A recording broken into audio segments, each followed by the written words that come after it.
పరమలోభి. పూర్వం రష్యా దేశంలో మార్కా అనే సంపన్నుడుండేవాడు. అతని వంటి పరమలోభి ప్రపంచంలో లేడనుకునేవారు. ఒకనాడు మార్కా వీధి వెంట పోతుండగా వృద్ధుడొకడు కనిపించి, అరగాని ధర్మం చేయండి బాబూ అని అడిగాడు. బిచ్చగాడి ఆర్తనాదాన్ని మార్కా వినిపించుకోలేదు. కానీ తను వెనుకనే వస్తున్న పేద రైతొకడు జేబులో నుంచి ఒక అరగాని తీసి బిచ్చగాడికి ఇవ్వడం గమనించాడు. అది చూసి మార్కాకు సిగ్గయింది. ఆయన ఆగి పేద రైతు కేసి తిరిగి, చూడబ్బీ, నా దగ్గర చిల్లర లేదు, కానీ ముష్టివాడికివ్వడానికి ఒక అరగాని ఉంటే బదులిస్తావు, నేనెవరో తెలుసుగా అన్నాడు.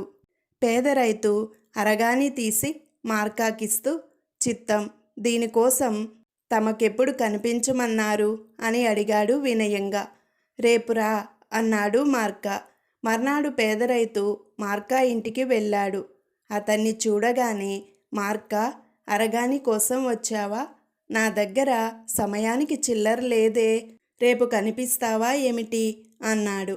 ఆ మర్నాడు రైతు మళ్ళీ వచ్చాడు. పాపం, నువ్వొచ్చావు, కానీ నా దగ్గర సమయానికి చిల్లర డబ్బులు లేకుండా ఉన్నాయి. ఒక పని చెయ్యి, నీ దగ్గర 99 రూపాయల 15 అనాల ముక్కాని అరగాని ఉంటే చూడు, ఏకంగా 100 రూపాయల నోటు పట్టుకుపోదువు గాని అన్నాడు మార్కా. తన దగ్గర అంత మొత్తం లేదన్నాడు పేద రైతు. అలా అయితే 2 వారాలు దాటి కనపడు అన్నాడు మార్కా. ఆ ప్రకారమే పేద రైతు 2 వారాలాగి మళ్ళీ వచ్చాడు. అతడు అంత దూరాన ఉండగానే చూసిన మార్కా తన భార్యతో, ఏమే, నేను చాప మీద పడుకుంటాను, నా మీద గుడ్డ కప్పేసి తల దగ్గర దీపం పెట్టు, నా కోసం పేద రైతు వస్తున్నాడు, తెల్లారి చచ్చిపోయానని చెప్పేయ్, ఈ పీడ విరగడవుతుంది అన్నాడు. మార్కా చెప్పిందంతా భార్య చేసింది. తరువాత భర్త దగ్గర కూర్చొని కుమిలి కుమిలి ఎడవసాగింది. పేద రైతు రాగానే, నీ మాటే అనుకుంటూ పోయాడు నాయనా అని శోకాలు పెట్టింది. పోకపోక నా రుణానే పోయాడా పాపాత్ముడు. కానీ ఏం చేస్తాం, ఖర్చులో మరింత ఖర్చు. ఈయనకు ఉత్తర క్రియలు నేనే చేయిస్తాను, శవానికి స్నానం చేయించాలి అంటూ పేద రైతు పెరట్లోకి వెళ్ళి గంగాళంలో మసిలే వేడి నీళ్లు బొక్కెనతో తెచ్చి మార్కా మీద కుమ్మరించాడు. ఆ బాధకు మార్కా కాళ్ళు కదిలించాడు. కాళ్ళు జాడించడం కాదు, ఇప్పుడైనా నా అరగాని నా మొహాన పారేస్తావా అన్నాడు పేద రైతు కోపంగా.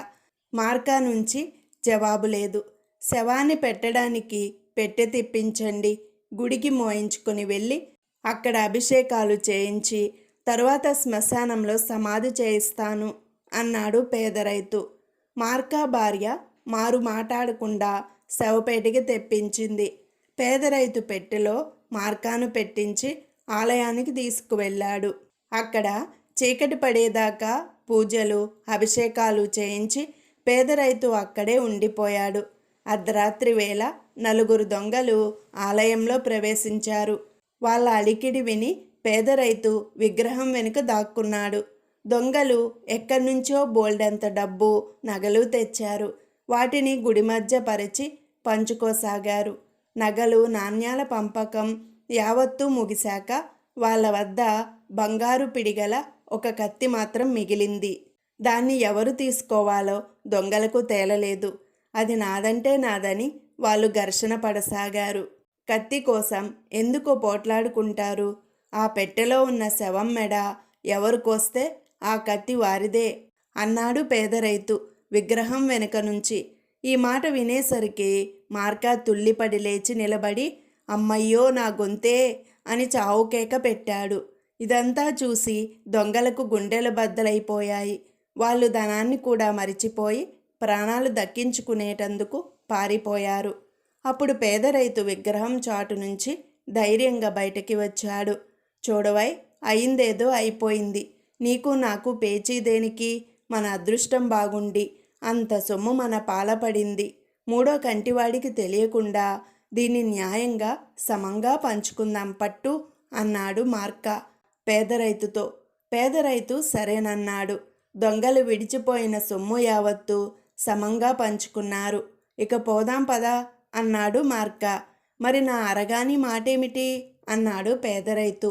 చూస్తూనే ఉన్నావుగా, నా దగ్గర చిల్లర లేదే, రేపు తప్పకుండా కనపడు అన్నాడు మార్క. చాలా రేపులు గడిచాయి గాని రైతుకు ఆ అరగాని తిరిగి ముట్టనే లేదు.